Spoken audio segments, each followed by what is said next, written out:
ओम नमः शिवाय। मित्रों, आपका स्वागत है रोहित भक्ति ज्ञान यूट्यूब चैनल में। तो मित्रों, आज आपके लिए जानकारी लेके आए हैं कि साधना के दौरान या मंत्र जाप के दौरान या पूजा पाठ के दौरान आपको नींद क्यों आती है। आपको नींद क्यों आती है और नींद के क्या कारण होते हैं। कुछ कारण तो ऐसे होते हैं जब हमारी कमियों की वजह से वो नींद आती है, यानी हमारी कुछ गलतियाँ होती हैं जिससे हमें नींद आती है। तो क्षमा चाहूँगा, इतने दिन तक आपको वीडियो नहीं दे पाया, आपको जानकारी नहीं दे पाया, इसके लिए मैं क्षमा चाहूँगा। मुझे क्षमा कर देना अपना भाई समझ के।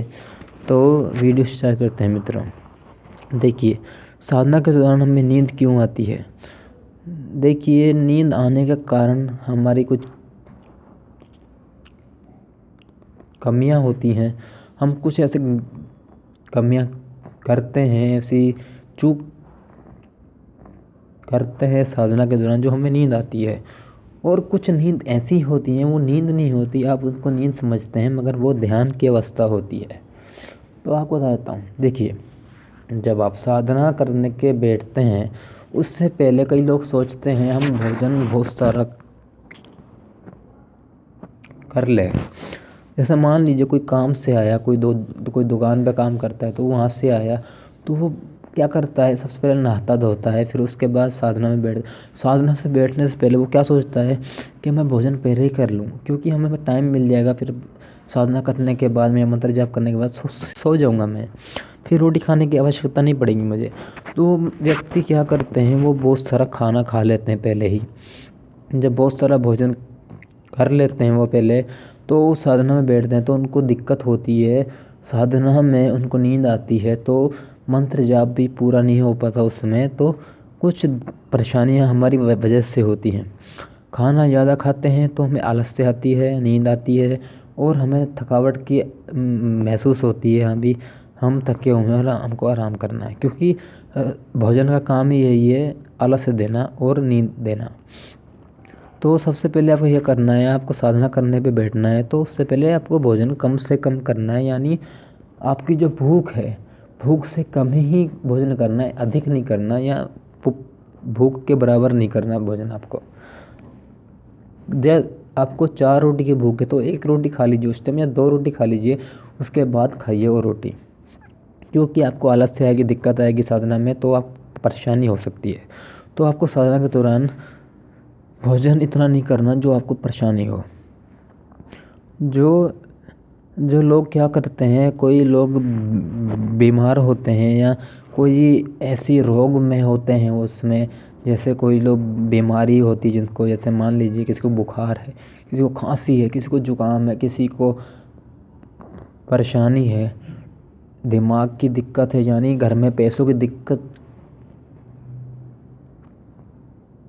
चल रही है। जैसे मान लीजिए आपके घर में दिक्कत है पैसों की, तो उस समय आप साधना करने में बैठेंगे तो आपका मन केंद्रित नहीं होगा और आप मंत्र जाप कर नहीं पाएंगे, क्योंकि बार बार आपका मन वहीं जाएगा जहां आपके घर वाले परेशान होंगे और आपको पैसे की कमी होगी। जब ये दिमाग आपका शांत होता है तभी आप साधना कर सकते हैं।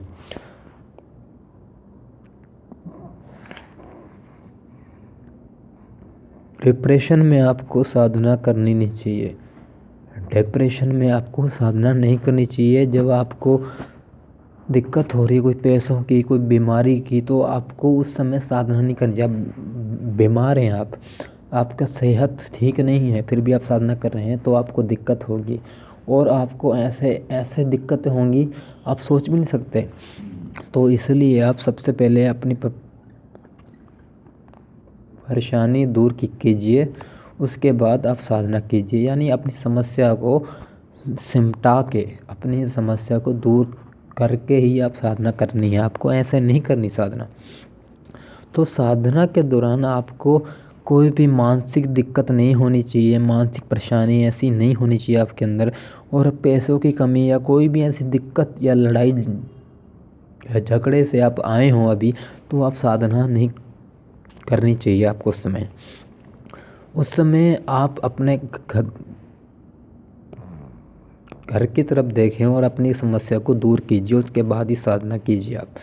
क्योंकि जब आप परेशानी में होते हैं तब आपको कोई भी अच्छी बात भी अच्छी नहीं लगती, तब आपको अच्छी बात भी बुरी लगती है, आपको अच्छी बात भी बुरी लगने लगती है। तो इसलिए आप मानसिक बीमारी है आपके अंदर, तो मानसिक दिक्कत है, तो बीमार हैं आप, तो आपको पूजा पाठ या मंत्र जाप नहीं करना चाहिए। आपको पूजा पाठ कर सकते हैं आप, पूजा पाठ तो करनी चाहिए हर व्यक्ति को, मगर साधना नहीं करनी चाहिए उस समय। साधना में जब आप बैठते हैं तो आपका मन पूर्ण शांत होना चाहिए। पूरी परेशानी को आप साइड में रख के अपने ईश्वर के प्रति ध्यान में केंद्रित होके ही आपको साधना करनी पड़ती है। तो कुछ परेशानियाँ ऐसी होती हैं जो हमारे द्वारा ही होती हैं, और कोई परेशानियाँ ऐसी होती हैं जो हमसे होके भी हमसे चूक जाती हैं। तो नींद आने का कारण यही होता है ज़्यादा भोजन करना और हमारी मानसिक दिक्कत का होना। तो इन दिक्कतों से ही नींद आती है साधना के दौरान। तो जो आप उनको नींद समझते हैं, वो आप मान लीजिए आपको कोई परेशानी नहीं है, आपको मानसिक बीमारी भी नहीं है और आप भोजन भी कम कर रहे हैं, फिर भी आपको नींद आ रही है साधना में, तो ऐसे में वो क्या क्या सोचेंगे? वो बोलेंगे भाई हम साधना भी कर रहे हैं, भोजन भी कम कर रहे हैं, मानसिक बीमारी भी नहीं है हमको कोई भी, तो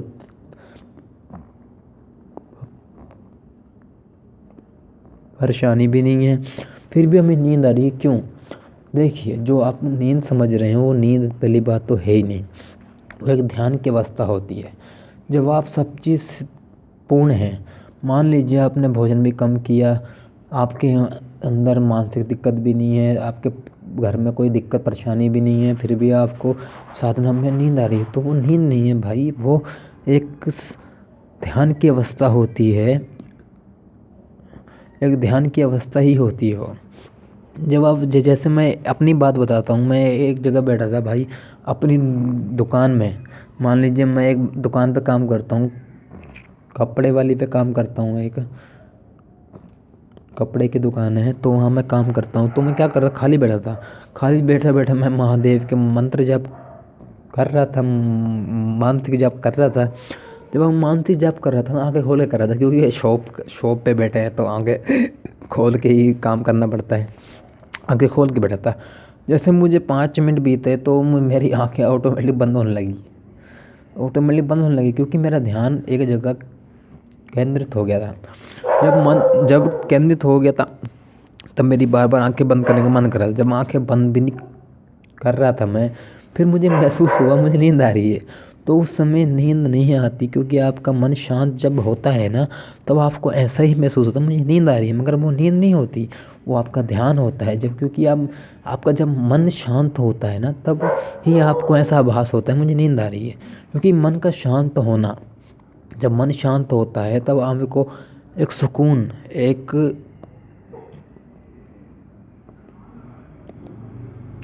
खुशी आपको मिलती है, यानी आपका मन शांत हुआ, आप आनंद मिल रहा है, आप खुशी मिल रही है, तो इस वजह से नींद आती है। वो नींद नहीं होती, वो तो ध्यान होता है। तो इस वीडियो में ये बताना चाहता था आपको, साधना के दौरान ये नींद क्यों आती है, नींद का कारण क्या है।